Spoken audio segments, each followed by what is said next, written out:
당신은 평생을 기도하며 성경 구절을 외우며 교회를 다니며 보낼 수 있습니다. 그럼에도 불구하고 가난하고 좌절하며 두려움 속에서 생을 마감할 수 있습니다. 냉정하게 들리죠? 그렇습니다. 그러나 이것이야말로 대부분의 사람들이 감히 말하지 못하는 진실입니다. 시편 23편은 단순한 시가 아닙니다. 그것은 정신적, 감정적, 영적 힘의 지도로서 작용합니다.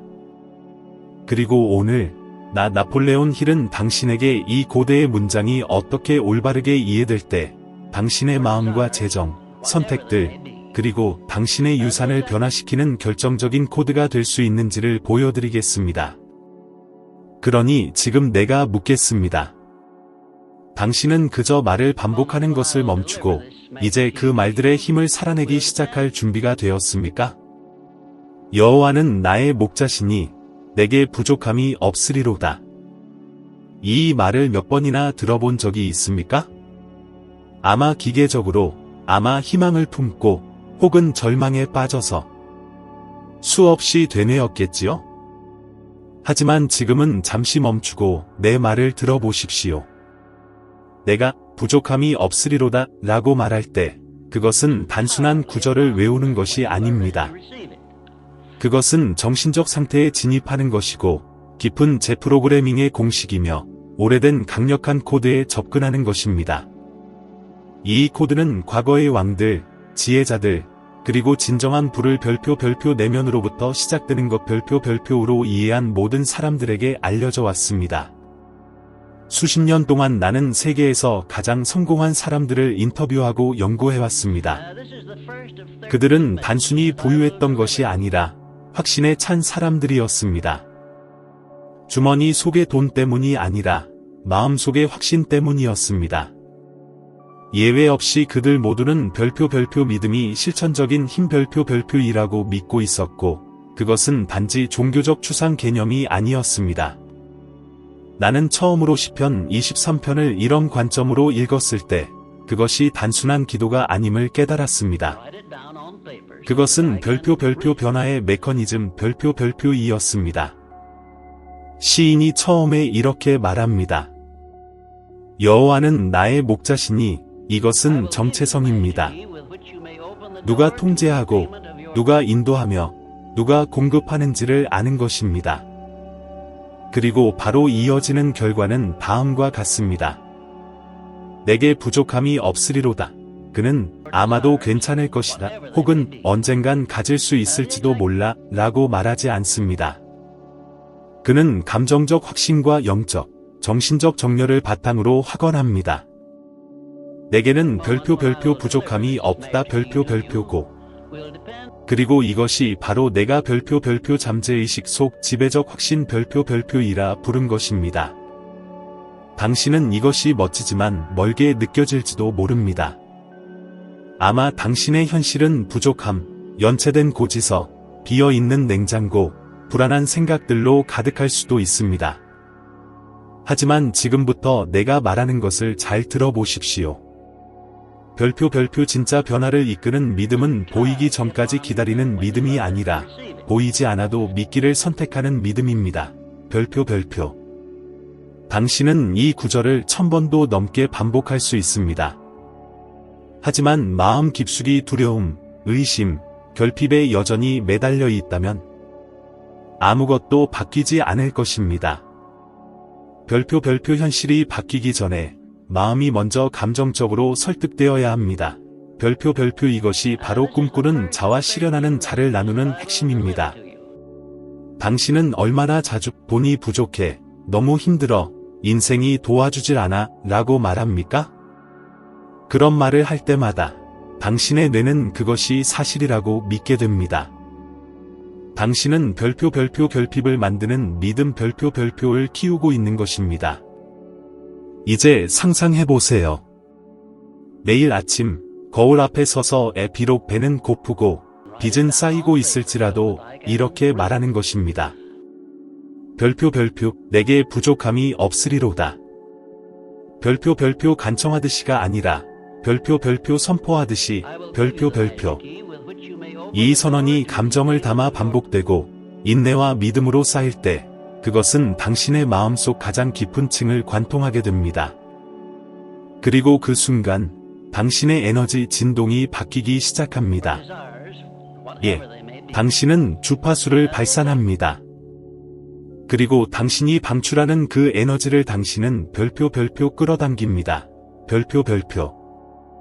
나는 그것을 직접 체험했습니다. 별표 별표 1919년 별표 별표. 나의 원칙을 배신하지 않기 위해 몇몇 제안을 거절한 후 나는 가족과 함께 별표 별표 돈도 없이 집도 없이 희망도 없이 별표 별표 있었습니다. 그럼에도 불구하고 내 안에는 끊임없이 속삭이는 소리가 있었습니다. 별표 별표 내게 부족함이 없으리로다. 별표 별표. 바로 그 확신이 나를 글쓰게 만들었고 사명을 포기하지 않게 했으며 수년 후 백슬래시 별표 별표 생각하라. 그리고 부자가 되어라. 별표 별표라는 책을 출판하도록 이끌었습니다. 그 책은 전 세계 수백만 명의 사람들의 부에 대한 인식을 바꾸는 데 기여했습니다. 하지만 여기서 멈추지 맙시다. 왜 우리는 부족함이 없으리로다 라는 말을 믿는 것이 그렇게 어려울까요? 우리는 어릴 때부터 풍요는 예외적이고 돈은 더럽고 너무 많은 것을 바라면 이기적이라는 교육을 받았습니다. 우리는 별표 별표 믿음이 아니라 결핍에 의해 프로그래밍 별표 별표 되었습니다. 사회는 우리의 마음에 별표 별표 두려움 별표 별표이라는 씨앗을 심었고 그 씨앗은 별표 별표 신중함이라는 가면 별표 별표를 쓰고 자랐습니다. 그래서 대부분의 사람들은 이렇게 살아갑니다. 별표 별표 일요일에는 믿음으로 별표 별표. 하지만 별표 별표 월요일에는 두려움으로 별표 별표 밤에는 크게 꿈꾸지만 아침이 되면 작게 깨어납니다. 하나님에 대해 말하지만 마치 혼자인 것처럼 삽니다. 이 단절이야말로 현실이 바뀌지 않는 별표 별표 진짜 이유 별표 별표입니다. 성경은 말합니다. 믿음은 들음에서 난다. 그렇다면 당신은 매일 무엇을 듣고 있습니까? 경제 위기 뉴스입니까? 불평하는 사람들의 말입니까? 아니면 당신 자신 안에 포기한 목소리입니까? 혹은 당신은 당신을 별표 별표 일으키고 치유하고 변화시키는 진리들 별표 별표로 자신을 채우고 있습니까? 별표 별표 마음을 재프로그래밍하는 것은 훈련입니다. 별표 별표 결코 우연히 일어나지 않습니다. 나는 이것을 별표 별표 감정적 자기암시 별표 별표라고 불렀습니다. 감정을 담아 진실을 반복할 때 그것은 결국 별표 별표 당신을 지배하는 신념 별표 별표이 됩니다. 혹시 당신이 이 말을 단지 신비주의나 종교적 환상이라고 여긴다면 별표 별표 현대 신경과학도 별표 별표 이렇게 말합니다. 별표 별표 의도적 반복은 뇌의 연결 구조를 재구성합니다. 별표 별표 뇌는 자주 듣고 감정적으로 강한 메시지를 진실로 받아들입니다. 그것이 사실인지 아닌지는 별표 별표 중요하지 않습니다. 별표 별표. 그래서 당신이 이렇게 강하게 말할 때 별표 별표 내게 부족함이 없으리로다. 별표 별표 비록 모든 것이 결핍처럼 보여도 당신은 당신의 마음에 강력한 명령을 내리는 것입니다. 별표 별표 나는 믿는다. 나는 계속 나아간다. 나는 성장한다. 별표 별표. 그 순간 보이지 않던 세계가 별표 별표 움직이기 시작합니다. 별표 별표. 내가 발견한 비밀 시편 안에 이미 숨겨져 있었던 그것은 바로 이것입니다. 별표 별표 성공은 의심에도 불구하고 행동하는 자의 것이다. 별표 별표. 별표 별표 움직이는 믿음이 진짜 믿음이다. 별표 별표. 당신은 진짜 풍요를 원합니까? 그렇다면 지금 이 순간부터 당신이 별표 별표 진심으로 무엇을 믿는지 결정하십시오. 별표 별표. 왜냐하면 별표 별표 새로운 믿음을 심지 않고는 수확이 없으며 생각을 바꾸지 않고는 기적도 없습니다. 별표 별표. 지금 나는 당신에게 도전합니다. 별표 일주일간 별표 아침에 일어나자마자 그리고 잠들기 전에 별표 눈을 감고 최대한 감정을 담아 반복하십시오. 별표 내게 부족함이 없으리로다. 별표 눈물이 나더라도 머릿속에서는 이건 거짓말이야 라는 소리가 들릴지라도 별표 계속하십시오. 별표 이 말을 당신의 별표 씨앗 별표로 삼으십시오. 내가 수없이 말했던 것처럼 별표 인간의 마음이 상상하고 믿을 수 있다면 그것은 이룰 수 있습니다. 별표 내게 부족함이 없으리로다. 별표 지금 이 말을 소리내어 말하십시오. 하지만 단순히 반복하는 자처럼 말하지 마십시오. 별표 결정한 자처럼 말하십시오. 별표 더 이상 결핍 속에서 살지 않겠다고 선택한 사람처럼 별표 이 한 문장은 당신의 새로운 인생의 별표 시작 별표 될 수 있습니다. 그리고 그 인생은 별표 지금 시작됩니다. 별표 그가 나를 푸른 초장에 누이시며 쉴만한 물가로 인도하시는도다. 당신은 이 말을 들었을 때 무엇이 떠오르나요? 햇살 아래 펼쳐진 초록 들판인가요?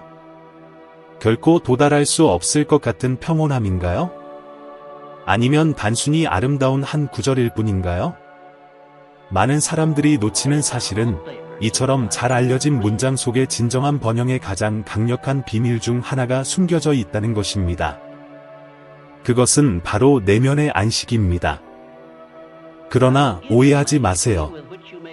안식이란 노력이 없는 상태를 말하는 것이 아닙니다. 게으름이나 무기력, 도피와는 전혀 관련이 없습니다. 여기서 말하는 평온은 행동 이전에 찾아오는 마음의 상태입니다. 그것은 목적을 가지고 움직이는 사람들과 단지 절박감에 떠밀려 행동하는 사람들을 구분짓는 평안입니다. 생각해보세요. 온 세상이 달리고 있습니다. 더 많은 돈, 더 많은 인정, 더 많은 해답을 향해 모두가 달려가고 있죠. 하지만 과연 얼마나 많은 사람들이 자신이 어디로 가는지도 모른 채 달리고 있을까요? 대부분의 사람들은 끊임없는 긴박감 속에서 살아갑니다. 늦게 일어나고, 급하게 결정을 내리고, 서두르며 식사하고, 충동적으로 반응하죠. 하루는 전쟁터처럼 흘러갑니다. 그리고 밤이 되어 눕더라도 머릿속은 여전히 시끄럽습니다. 만약에 라는 질문, 타인과의 비교, 죄책감, 좌절감으로 가득 차 있죠. 그들이 생산성이라 부르는 것은 사실 단지 쌓인 피로일 뿐입니다. 저도 한동안 그런 사이클에 빠져 있었습니다. 제 첫 번째 책을 출간한 직후 저는 약속, 회의, 마감일, 출장 속으로 빠져들었습니다. 성취의 흥분은 저를 눈멀게 만들었습니다. 저는 점점 더 많이 일하고 덜 생각하게 되었죠. 그러던 어느 날 아내가 저를 바라보며 말했습니다. 당신은 여기 있지만 마치 이미 떠나버린 것 같아요.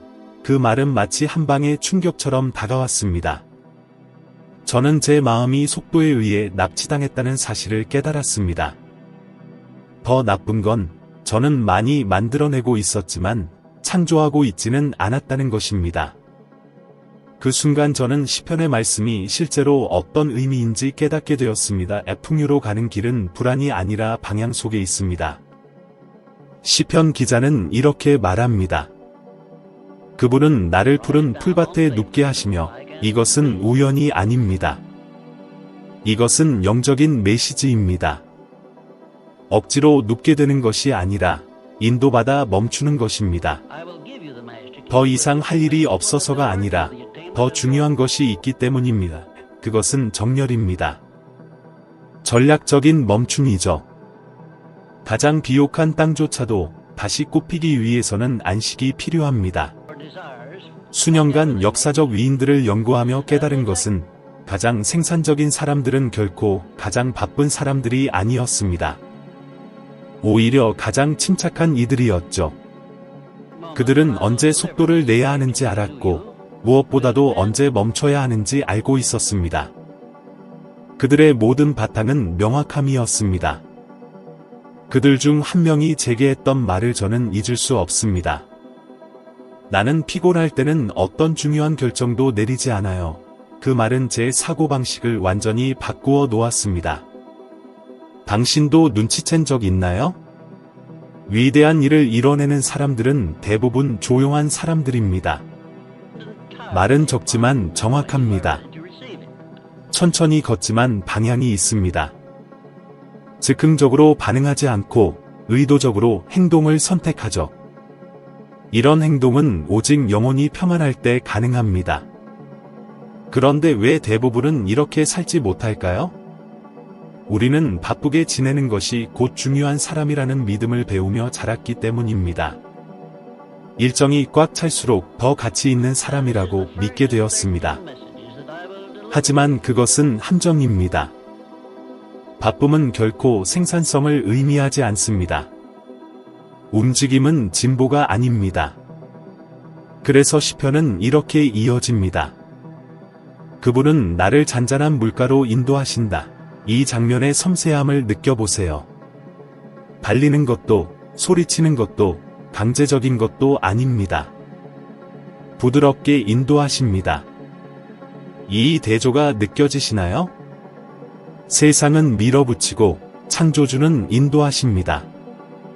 그리고 그 인도를 들을 수 있는 사람은 스스로 조용해질 수 있는 사람입니다.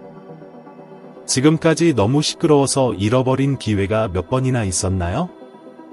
기다리지 못해 저질렀던 잘못된 결정은 얼마나 되나요? 다른 사람들이 하는 일에 주의를 빼앗겨 자신의 직관을 무시했던 적은 얼마나 자주 있었나요? 명확함은 옳은 결정을 피워내는 바디입니다. 평안은 가장 강력한 아이디어가 흘러나오는 통로입니다. 그리고 이것은 단순히 멋진 철학이 아닙니다. 과학입니다. 하버드 대학교의 연구에 따르면 정기적으로 침묵, 명상, 성찰의 시간을 가지는 사람들은 더 높은 창의성, 감정지능, 결정 능력을 갖고 있다고 합니다. 이제 생각해보세요. 당신에게 오늘의 푸른 풀밭은 무엇인가요? 당신에게 잔잔한 물은 무엇인가요? 단순히 수익이 아닌 의미를 가져다주는 프로젝트일 수도 있습니다. 무의미한 약속을 줄이고 가족과 함께 보내는 시간이 늘어나는 것일 수도 있습니다. 아니면 단지 비교와 긴박함의 압박 없이 차분하게 결정을 내릴 수 있는 자유일 수도 있습니다. 하지만 마음이 늘 불안정하다면 그런 해답은 결코 찾아올 수 없습니다. 조급함은 시야를 가립니다. 소음은 사고를 흐리게 합니다. 불안은 당신이 지금 당장 달려야 한다고 아니면 모든 걸 잃을 거라고 믿게 만듭니다. 그것은 교묘하면서도 마비시키는 거짓말입니다. 예전에 한 젊은 여성이 저에게 편지를 썼습니다. 그녀는 말했습니다. 나폴레온, 저는 하루에 14시간씩 일하고 3가지 일을 병행하고 있어요. 그런데도 제 인생은 전혀 나아가지 않는 것 같아요. 제가 그녀에게 왜 그런 일을 하고 있는지 알고 있는지 물었을 때 그녀는 울기 시작했습니다. 그녀는 이유를 몰랐습니다. 단지 살아남기 위해 그랬던 거죠. 수천, 어쩌면 수백만 명이 매일 그렇게 살아가고 있습니다. 당신이 지금 그런 지점에 있다면 주목하세요. 진정한 진보는 혼돈 속에서 나오지 않습니다. 그것은 의식에서 비롯됩니다. 인도받는 삶은 멈춤이 있는 삶입니다. 그 멈춤은 결코 당신을 늦추지 않습니다. 오히려 가속합니다. 그것은 당신을 멈추게 하지 않습니다. 방향을 다시 잡게 합니다. 지금 이 순간, 단 2분만 멈춰보세요. 눈을 감고 깊이 숨을 들이쉬고 이렇게 말해보세요. 나를 잔잔한 물가로 인도하소서. 믿음을 가지고 말하세요. 빠른 속도보다 올바른 방향이 더 필요하다는 사실을 인정하면서요. 그리고 이 연습이 당신에게 안식을 가져다 준다면, 생각을 맑게 해준다면, 그것을 습관으로 만들어 보세요. 하루를 침묵으로 시작하세요. 텅 빈 침묵이 아니라 내어 맡기는 침묵으로요. 영혼이 쉴 때 마음은 맑아집니다. 마음이 맑아지면 올바른 결정을 할 수 있게 됩니다. 그리고 결정이 정확해지면 번영은 따라옵니다. 쫓아가는 것이 아니라 부드럽게 인도받는 방식으로 말입니다. 바로 그 잔잔한 물가까지. 비록 내가 죽음의 그늘이 드리운 골짜기를 지나간다 할지라도 나는 어떤 두려움도 느끼지 않습니다. 주께서 나와 함께 계시기 때문입니다. 이것은 단지 믿음의 고백이 아닙니다. 그것은 내면의 자세입니다. 공포에 지배당하는 이들과 약속을 바라보며 어둠을 건너는 이들을 가르는 내면의 코드입니다. 그것은 순진한 낙관주의도 멋진 문구도 아닙니다. 그것은 현실입니다. 왜냐하면 진실은 이렇습니다. 골짜기는 실제로 존재합니다. 언젠가 우리 모두 그 길을 지나가게 됩니다. 그리고 우리가 그 골짜기를 건너는지 중간에서 무너지는지를 결정짓는 것은 바로 우리가 그 골짜기를 해석하는 방식입니다. 저는 수년간 역사상 위대한 성취자들을 연구해 왔습니다. 그 과정에서 깨달은 것은 그 누구도 어두운 시기를 겪지 않고 정상에 오른 사람은 없었다는 사실입니다. 많은 이들이 모든 것을 잃었습니다. 배신당하고 거절당하고 조롱당하기도 했습니다. 병을 겪은 사람들도 있었고 파산이나 비극을 경험한 사람들도 있었습니다. 그리고 당신이 지금 겪고 있는 것처럼 완전한 내면의 어둠 속을 지나온 사람들도 있었습니다. 공허함, 의심, 고통. 저 역시 그들 중 한 사람이었습니다.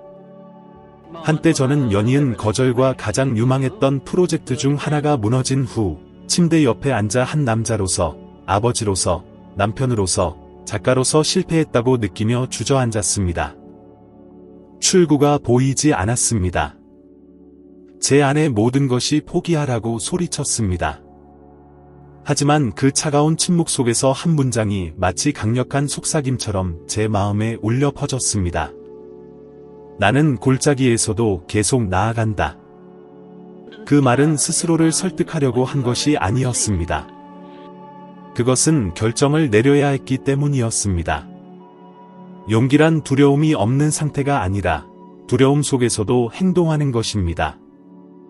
보장되지 않아도 걸어가는 것, 골짜기가 끝이 아니라 하나의 구간이라고 믿는 것. 시편 저자가 나는 어떤 해도도 두려워하지 않는다 라고 말했을 때 그는 해악이 존재하지 않는다고 말한 것이 아닙니다.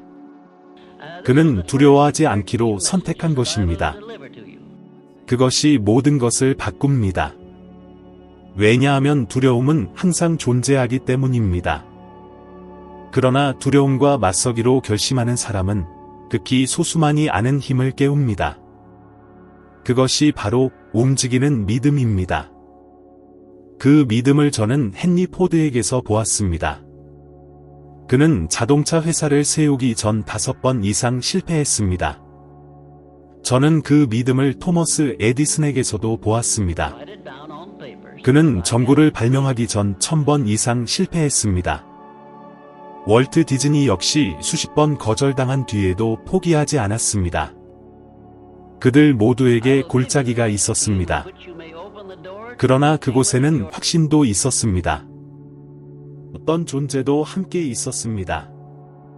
바로 주께서 나와 함께 계십니다. 라는 존재감. 당신은 그 존재를 느끼고 있나요? 모든 것이 무너져 내리는 것처럼 보일 때 영혼을 지탱해주는 것은 바로 그 존재입니다. 그림자는 빛이 있어야만 생깁니다. 사망의 음침한 골짜기. 사망 그 자체가 아니라 그 그림자입니다. 이는 두려움이 끝을 그리려 할 때 그 뒤에 소망을 비추는 어떤 더 큰 것이 있다는 뜻입니다. 대부분의 사람들은 그 골짜기를 마주하면 뒤로 물러섭니다. 멈춰섭니다. 꿈을 묻어버립니다. 계획을 포기합니다. 관계가 무너지게 둡니다. 사명을 잃어버립니다. 왜일까요? 두려움을 배우며 자랐기 때문입니다. 위험을 피하라고 교육받았기 때문입니다. 너무 큰 꿈은 꾸지 마라. 그건 위험해. 실패하면 어쩌려고? 라는 말을 들으며 자랐기 때문입니다. 그렇게 그들은 안전이라는 감옥에 스스로를 가두고 살아가게 됩니다. 하지만 지나친 안전도 사람을 억누르고 숨 막히게 하며 결국 생명을 잃게 만듭니다. 저는 생각하라 그리고 부자가 되어라에서 이렇게 썼습니다. 인류의 꿈을 가장 많이 빼앗아 간 도둑은 6가지 기본적인 두려움이라고. 가난에 대한 두려움, 비판에 대한 두려움, 병에 대한 두려움, 상실에 대한 두려움, 늙음에 대한 두려움, 죽음에 대한 두려움입니다. 이러한 두려움은 사람의 잠재의식 속에 숨어 있으면서 자신도 모르는 사이에 행동을 형성합니다. 사람들은 나는 신중한 거야 라고 말하지만 실제로는 단지 두려움이 이끄는 대로 살아가고 있는 것입니다. 혹시 당신도 그렇다면 진심 어린 질문 하나를 드리고 싶습니다. 당신은 지금까지 얼마나 자주 유망했던 아이디어를 두려움 때문에 포기한 적이 있습니까? 실패에 대한 두려움 때문에 비판이나 거절 혹은 지금 가진 작은 것을 잃을까 두려워서 새로운 시도를 하지 않은 적이 얼마나 많습니까? 단지 그 골짜기가 너무 어둡게 느껴져서 이룰 수 있는 꿈을 밀어버린 적은요? 바로 그 지점에서 시편 23편이 건너가는 법을 알려주는 안내서가 됩니다. 골짜기를 피하라고 하지 않습니다. 그곳을 지나면서도 지배당하지 않을 수 있다고 말합니다. 그러기 위해 필요한 것은 바로 의식입니다. 당신이 혼자가 아니라는 의식. 두려움은 도구일 뿐 주인이 아니라는 의식. 그리고 믿음이 행동으로 실현될 때 그것은 당신 안의 의심이라는 산부터 시작해 산들을 옮기는 힘이 된다는 의식입니다. 미국 심리학회에 따르면 우리의 두려움 중 약 85%는 실제로는 일어나지 않습니다. 즉, 대부분은 미리 고통받고 있는 것입니다. 실체 없는 유령들에 의해 마비되는 것입니다. 이것이 방향 없는 마음의 파괴적인 힘입니다. 그래서 그 구절이 필요한 것입니다. 우리를 다시 바로 세우기 때문입니다. 우리에게 다시금 이렇게 말해줍니다. 주께서 나와 함께 계십니다. 그것이면 충분합니다. 제가 포기하지 않기로 결심했을 때 개인적인 골짜기 속에서도 계속 글을 썼던 이유는 누군가 읽을지조차 알 수 없는 상태에서도 이 과정에는 목적이 있다는 확신을 붙잡고 있었기 때문입니다. 지금 당장은 보이지 않더라도 저는 믿었습니다. 그 동일한 확신을 오늘 당신 안에도 불러일으키고 싶습니다. 고통을 무시하기 위해서가 아니라 고통 앞에 무릎 꿇지 않기 위해서입니다. 다 괜찮다고 거짓말하기 위해서가 아니라 확고한 믿음으로 이렇게 선포하기 위해서입니다. 나는 골짜기 속에서도 계속 나아간다. 지금이 당신의 건너가는 순간이라면, 지금 그 골짜기 안에 있고 무거운 마음으로 이 영상을 듣고 있다면 지금 이 순간 멈추고 크게 선포하십시오. 나는 혼자가 아니다. 어쩌면 지금 당신에게 필요한 것은 더 많은 확신이 아니라 더 큰 용기일지도 모릅니다. 더 많은 증거가 아니라 더 깊은 존재감일지도. 지금은 이해하려고 애쓸 때가 아니라 그냥 계속 나아갈 시간일지도 모릅니다. 그리고 당신이 지금 할 수 있는 것이 단 한 걸음뿐이라면 그걸 내디드십시오. 왜냐하면 작은 믿음의 걸음 하나는 두려움에 휘둘린 큰 걸음보다 훨씬 더 강력하기 때문입니다. 두려움은 당신을 마비시키지만 믿음은 비록 떨리더라도 당신을 반대편으로 데려갑니다. 당신은 골짜기에서 죽도록 만들어진 존재가 아닙니다. 당신은 그곳을 지나가도록 만들어졌고 그 너머에 있는 약속된 삶을 누리도록 지어진 존재입니다. 반드시 선하심과 인자하심이 내 평생에 나를 따르리니 내가 여호와의 집에 영원히 살리로다. 이 구절은 마무리가 아닙니다. 이것은 인장입니다. 의심에 멈춰 선 채 끝나는 것이 아니라 두려움에 빠진 채 끝나는 것도 아니라 존재와 목적 그리고 유산으로 가득 찬 삶을 끝맺는 사람을 위한 조용한 상기입니다. 이것이 시편 23편 전체에서 가장 잘 이해되지 않는 부분일지도 모릅니다. 많은 사람들이 번영은 얻는 것이라고 생각합니다. 하지만 진정한 번영은 따라오는 것입니다. 선하심과 인자하심은 일회성 이벤트가 아닙니다. 복의 절정이나 운 좋은 순간이 아닙니다. 그것은 더 높은 원칙에 따라 사는 삶의 결과입니다. 이것은 제가 역사를 바꾼 위대한 사람들을 깊이 연구하면서 깨달은 점입니다. 기억되고 흔적을 남기고 세대를 감동시킨 사람들은 가장 부유한 사람들이 아니었습니다. 그들은 가장 일관된 사람들이었습니다. 수년 동안 사람들은 나는 부자가 되고 싶다고 말했습니다. 하지만 정말 드물게 나는 유산을 남기고 싶고 말하는 사람들을 들었습니다. 이것이 바로 물질을 쫓으며 사는 사람과 그것들이 자연스럽게 자신을 따라오게 하는 사람의 차이입니다. 축적을 위해 사는 사람과 넘쳐흘리기 위해 사는 사람의 차이입니다. 저는 늘 말해왔습니다. 진정한 성공은 당신이 도달하는 어떤 장소가 아닙니다. 그것은 살아가는 방식입니다. 그것은 당신이 시간, 돈, 사람들과 그리고 무엇보다도 자기 자신과 관계를 맺는 방식을 완전히 바꾸는 하나의 의식입니다. 그것은 당신이 단지 경험을 소비하는 사람에서 벗어나 길을 만들어가는 창조자가 되는 순간입니다. 시편은 이 점을 분명히 밝히고 있습니다. 진실로 선하심과 인자하심이 정녕 나를 따르리니 단어 선택에 주목하십시오. 따르리니 그것들은 당신이 쫓아다니는 무언가가 아닙니다. 오히려 당신이 바른 마음과 올바른 생각, 흔들림 없는 믿음의 걸음을 걸을 때 그것들이 당신을 쫓아옵니다. 단 하루도 아니고 한 철도 아닌 내 생의 모든 날 동안 말입니다. 이제 함께 생각해 봅시다. 사람들이 당신을 어떤 사람으로 기억하길 원하십니까? 물질을 많이 모은 사람?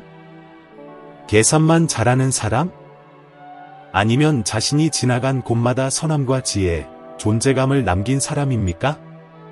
왜냐하면 평생 돈만 벌며 살아갈 수는 있지만 그러고도 마음은 빈곤할 수 있기 때문입니다. 하지만 진정한 가치를 심은 사람은 결코 인생을 헛되이 떠나지 않습니다. 그것이 바로 부와 유산의 차이입니다. 부란 당신이 소유한 것이고 유산은 당신이 남겨준 것입니다. 당신이 떠난 뒤에도 남아있는 것, 그것이 유산입니다. 제가 생각하라 그리고 부자가 되어라를 쓰던 매일 제 마음속에 있던 질문은 이것이었습니다. 내가 결코 만나지 못할 누군가의 삶을 이것이 변화시킬 수 있을까? 그것이 바로 아무도 믿어주지 않았을 때 제가 계속 글을 쓰게 만든 힘이었습니다. 박수도 보상도 없던 날들 속에서도 저를 지탱해준 힘이었습니다. 왜냐하면 제가 심고 있는 것이 제가 이 땅에 없어도 계속 자랄 것을 알고 있었기 때문입니다. 당신은 혹시 자신이 영향력이 없다고 느낄지 모릅니다. 청중도 없고 누군가의 본보기가 아니라고 생각할지도 모릅니다. 하지만 진실은 당신의 삶은 항상 어떤 메시지를 전하고 있다는 것입니다. 당신의 자녀들에게, 친구들에게, 직장 동료들에게, 그리고 조용히 당신을 지켜보는 사람들에게, 그리고 여기 다소 불편할 수 있는 진실이 있습니다. 이 세상은 더 많은 성공한 사람들을 필요로 하지 않습니다. 세상은 더 많은 인도받는 사람들을 필요로 합니다. 단순히 목표만 따라 사는 것이 아니라 원칙을 따라 사는 사람들. 자신의 은행 계좌 이상을 생각하는 사람들. 목적 없는 번영이 결국 허영으로 바뀐다는 것을 아는 사람들. 시간이 지나며 저는 깨달았습니다. 돈으로는 절대 살 수 없는 종류의 부가 있다는 것을요. 그것은 편안한 양심으로 잠들 수 있는 부, 나의 삶이 누군가의 포기를 막았다는 것을 아는 부, 내가 남긴 재산 때문이 아니라 내가 남긴 가치로 가족이 안전하다는 것을 느끼는 부입니다. 그리고 시편의 마지막 구절을 보세요. 내가 오래도록 여호와의 집에 거하리로다. 이것은 단지 미래의 약속이 아닙니다. 이것은 하나의 영적 상태입니다. 자신이 어디에 속했는지 아는 사람의 평안입니다. 불안한 시대에도 평안을 가지고 살아가는 사람의 안정감입니다. 유행에도, 비교에도, 외부의 압력에도 흔들리지 않는 사람의 자세입니다. 왜냐하면 당신이 여호와의 집에 거한다면 믿음, 진리, 비전으로 지어진 그 집에 더 이상 뛰어다닐 필요가 없습니다. 당신은 그저 지탱받는 존재가 됩니다. 오늘날 과학은 이미 이를 증명합니다. 삶의 명확한 목적을 가지고 사는 사람들은 더 높은 수준의 행복과 정신 건강을 누리고 더 오래 산다는 사실입니다. 그들은 더 깊고 풍요롭게 살아갑니다. 왜냐하면 외가 분명한 사람은 어떻게도 이겨낼 수 있기 때문입니다. 그래서 시편 23편의 이 마지막은 참으로 강력한 선언입니다. 그것은 먼 곳을 가리키지 않습니다. 바로 지금, 여기, 당신이 선택하는 삶의 방식을 말해줍니다. 당신이 세상에 남기고자 하는 영향력, 당신이 지나간 자리에 남는 흔적의 종류를 말합니다. 오늘 당신은 또 다른 하루를 그저 살아갈 수도 있습니다. 허둥지둥, 안간힘을 쓰며 행복할 거라 믿는 것을 쫓으며. 혹은 당신은 이렇게 살아갈 수도 있습니다. 당신을 따르는 것이 당신이 쫓는 것보다 더 크다는 확신 속에 걸어가는 사무료. 그리고 이 말이 당신 마음에 닿았다면 지금 입 밖으로 내뱉으세요. 종이에 써보세요. 믿음으로 선언해보세요. 나의 유산은 나의 야망보다 클 것이다. 이 문장은 끝이 아닙니다. 이것은 하나의 새로운 시작입니다. 왜냐하면 시편 23편을 이해하는 사람은 자신만을 위해 살지 않기 때문입니다. 그는 변화시키기 위해 살고 흔적을 남기기 위해 살며 풍요를 품은 사고방식과 영원을 향한 마음으로 살아갑니다. 그것이 진정한 번영입니다. 이 시편이 우리에게 가르치는 것이 있다면 그 어떤 것보다도 분명한 한 가지는 이것입니다. 진정한 번영은 마음에서 시작되어 신뢰 안에서 성숙하고 유산으로 꽃피운다는 사실입니다. 당신은 더 이상 따라다닐 필요가 없습니다. 이미 끌어당길 수 있는 삶을 선택할 수 있기 때문입니다. 당신이 믿음을 가지고 명확한 목적 속에 삶의 골짜기를 건널 용기를 가지고 살아갈 때 선하심과 인자하심은 자연스럽게 당신을 따르게 됩니다. 이 여정에서 가장 강력한 핵심은 바로 이것입니다. 더 많이 갖는 것이 아니라 더 많이 되는 것입니다. 그리고 만약 이 말이 당신의 마음을 울렸다면 다음 단계는 피할 수 없는 것입니다. 지금 화면에 새로운 영상이 나타나고 있습니다. 그리고 그 영상은 당신을 더 높은 한 걸음, 더 깊은 이해의 차원으로 이끌 것입니다. 하나의 새로운 열쇠, 새로운 1%의 성장. 지금 시청해보세요. 오늘 저와 함께 해주셔서 감사합니다. 다음 영상에서 당신을 기다리고 있겠습니다. 우리 함께 계속 성장해 나가요.